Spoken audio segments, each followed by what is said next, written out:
आता labour pain सुरू झालं आणि आम्ही आता हॉस्पिटलला जायला निघालोय. माझ्यासोबत मम्मी आणि ताई आहेत आणि आम्ही ओलाने हॉस्पिटलला जातोय. 1:45च्या सुमारास आम्ही हॉस्पिटलला पोहोचलेलो आणि डॉक्टरला सतत कॉल करत होतो, पण डॉक्टरशी कॉन्टॅक्टच होत नव्हता. डॉक्टरशी कॉन्टॅक्ट झाला नाही किंवा डॉक्टरचा कॉलबॅक आला नाही असं यापूर्वी केव्हाच झालं नव्हतं. डॉक्टर जोपर्यंत येत नाहीत तोपर्यंत ॲडमिशन होऊ शकत नव्हतं. त्यामुळे मी थोडं असंच फेरफटका मारत होते, कारण बसून मला लेबर पेन सहनच करता येत नव्हते. डॉक्टर आल्यानंतर ते NST करणार होते. NST केल्यानंतर त्यांना समजणार होतं की आत्ता ॲडमिशन केलं पाहिजे की उद्या ॲडमिशन करायचे. श्रीकांतसुद्धा हॉस्पिटलला पोचलेला आहे, तोसुद्धा आहे माझ्यासोबत. तर आजचा दिवस हा खूप घाईगडबडीचा होता. काल 15 ऑगस्ट होता आणि मी मीरा रोडला गेलेलो. श्रद्धू इथेच सांताक्रूजला होती आईकडे आणि एवढे दिवस झाले मी श्रद्धूसोबत होतो, बट तिला असं कधी फील झालं नाही की बाबा लेबर पेन येतो आहे किंवा काही आहे. तर म्हटलं करून की आपण जरा मीरा रोडला जातो मी आणि थोडं काम करून येतो घरी, जरा वॉटरचं पाण्याचं वगैरे बघायचं होतं. आणि बरोबर आज सकाळी श्रद्धू ब्लड टेस्टसाठी गेली आणि त्यानंतर तिला आल्यानंतर असं तिला पेन स्टार्ट झालं आणि 12:30 वाजल्यापासून. आणि त्यावेळेस मी मीरा रोडला होतो. मी निघणारच होतो, ऑफिसच्या 1-2 मीटिंग्स आटपून निघणार होतो. तेवढ्यात तिचा कॉल आला की असं असं होतं आहे. मग तिची ताई आणि आई दोघीजणी सोबत होत्या. मग त्यांनी डिसिजन घेतला की त्या तिथून ओला करून इथे अंधेरीला येतील सांताक्रूजवरून आणि मी मीरा रोडवरून अंधेरीला येतो. तर आज पाऊससुद्धा भरपूर होता आणि असं वाटलं की आज सगळंच माझ्या एकदम विरुद्ध चाललेलं आहे. म्हणजे मी इकडे मीरा रोडला, ती सांताक्रूजला. पाऊस एवढा, नशीब माझं चांगलं होतं आज की बाबा ट्रॅफिक खूप कमी होती. म्हणजे कम्पॅरेटिव्हली आज बहुतेक ते पारसी न्यू इयर आहे, बँक हॉलिडे, त्याच्यामुळे ट्रॅफिक नव्हती एवढी आणि फटाफट पोचलो. 1 तासामध्ये मी पोचलो. मी पोचल्यानंतर 10 मिनिटानंतर पोचली. आणि आज आमच्या डॉक्टरचा मोबाईल पण चोरीला गेला. म्हणजे तिला सकाळ कॉन्टॅक्टच होत नव्हता. ही ट्राय करते, तिचा मोबाईल स्विच ऑफ येतोय. आणि जनरली असं कधी झालंच नाही की तिला कॉल केलाय आणि तिचा अर्ध्या-पाऊण तासामध्ये कॉल बॅक आला नाही. आणि आज 3-4 तास झाले तिच्याशी कॉन्टॅक्टच होत नव्हता डॉक्टरशी. आणि कसं बसं करून मग हॉस्पिटलवाल्यांनी त्यांच्या घरी कॉल केला. त्यांनी सांगितलं करून की मोबाईल चोरीला गेलेला आहे, दुसरा कॉन्टॅक्ट नंबर दिला. आणि मग डॉक्टर आला. म्हणजे श्रद्धू इथे पोचली 2 वाजता, मी पण 2 वाजता पोचलो आणि डॉक्टरला यायला 4 वाजले असतील.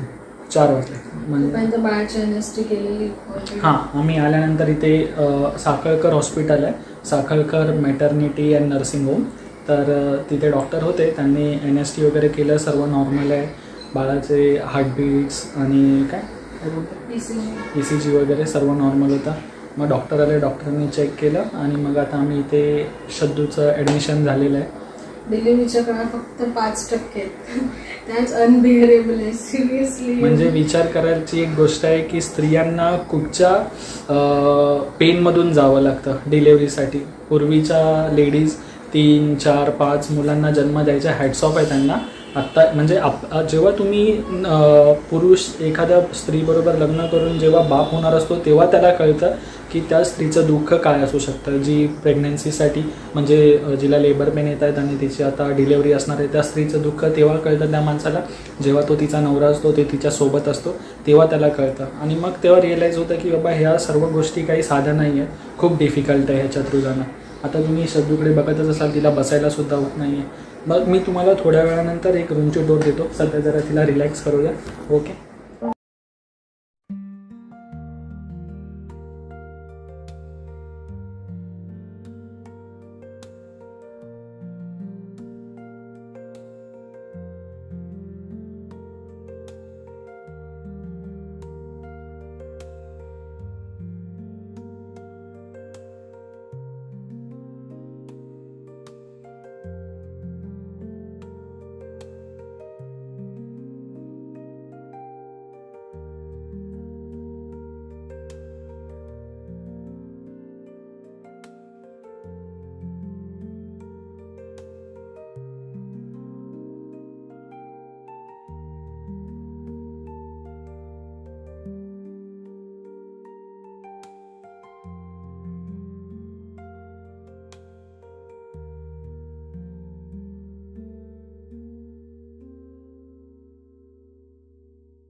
तर आता संध्याकाळचे 7 वाजले आहेत आणि टाईम खूप स्लो चालला आहे, खूप म्हणजे खूप स्लो.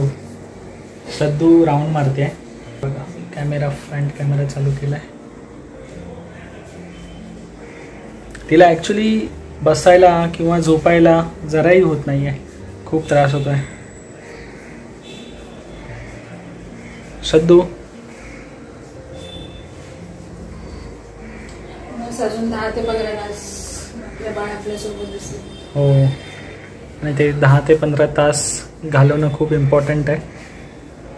ॲक्च्युली खूप डिफिकल्ट आहे, जे मी तिच्याकडे बघून आता समजत आहे ना, भरपूर डिफिकल्ट आहे. असं मोठा श्वास घेतो त्यामुळे थोडे कॉन्ट्रॅक्शन कमी जाणवते, नाही तर सहनच नाही होते श्रीकांत. म्हणजे मोठा श्वास घेणे हे खूप इम्पॉर्टंट आहे. दीर्घ श्वास मम्मीने सांगितलं असं कर.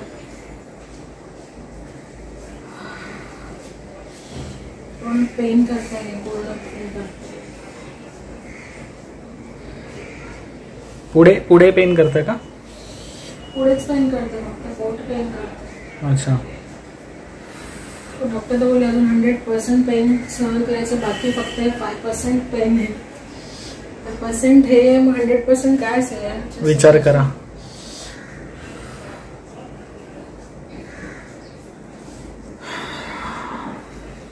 माहिती नाही आजची रात्र कशी जाणार आहे.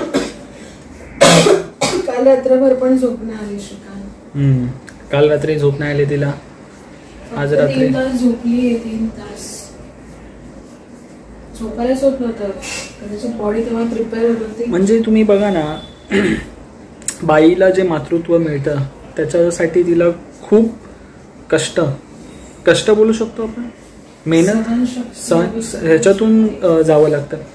पुरुषाला ठीक आहे, म्हणजे तुम्ही बोलाल करून की आपण जबाबदारी असते, रिस्पॉन्सिबिलिटी असते येणाऱ्या बाळाची, आईची, बट ते सर्व एक प्रकारे आपण हँडल करू शकतो. पण हे जे आहे ना, ते फक्त एक बाईच हँडल करू शकते.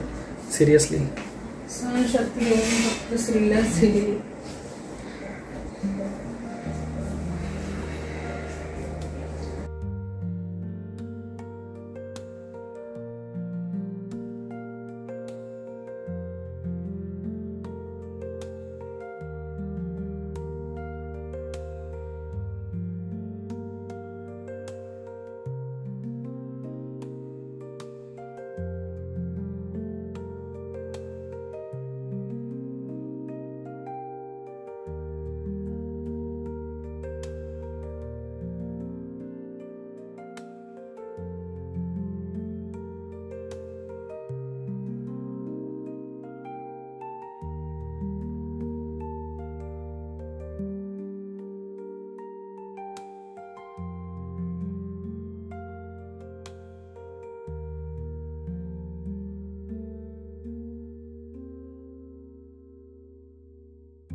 तर वेलकम बॅक मित्रांनो.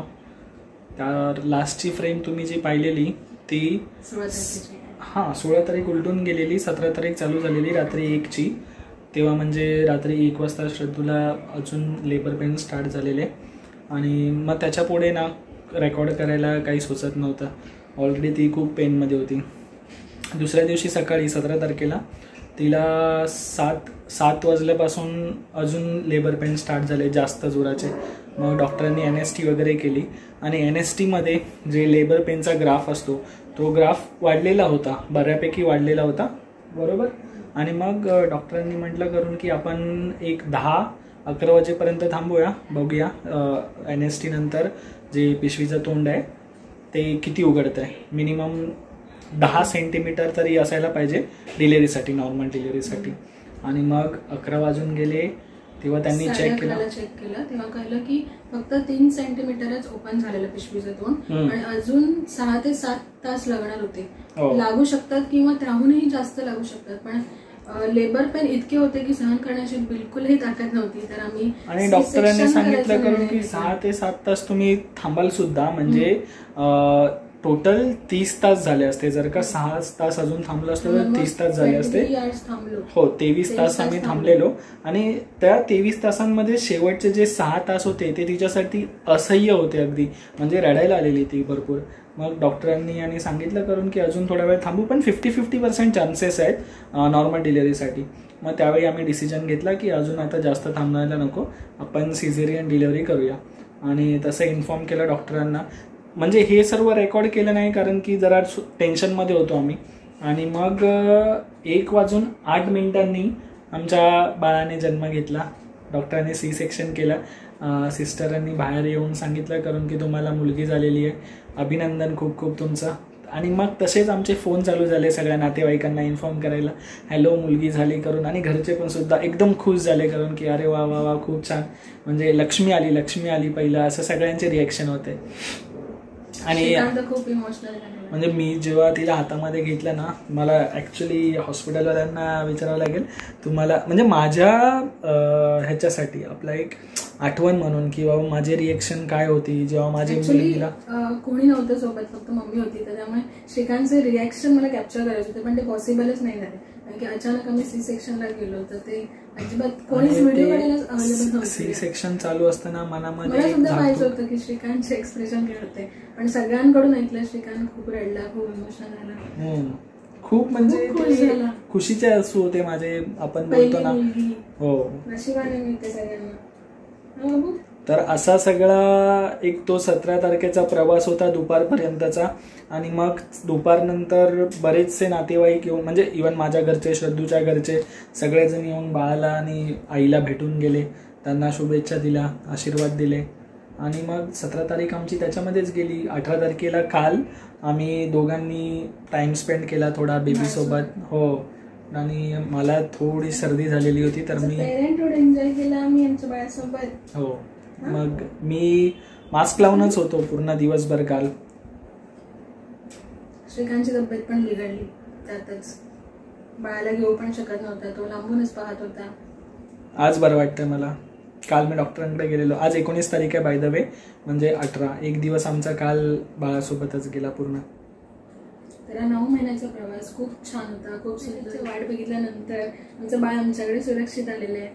खूप आनंदित आहोत आम्ही, आमचे घरचे खूप आनंदित आहेत. आम्ही तिघं एका फ्रेममध्ये. तर तुमचे सुद्धा शुभ आशीर्वाद आमच्या बाळावर असू द्या आणि आमच्यावर सुद्धा असू द्या. तर भेटूया नवीन व्हिडिओमध्ये. तोपर्यंत आमच्या तिघांकडून बाय बाय.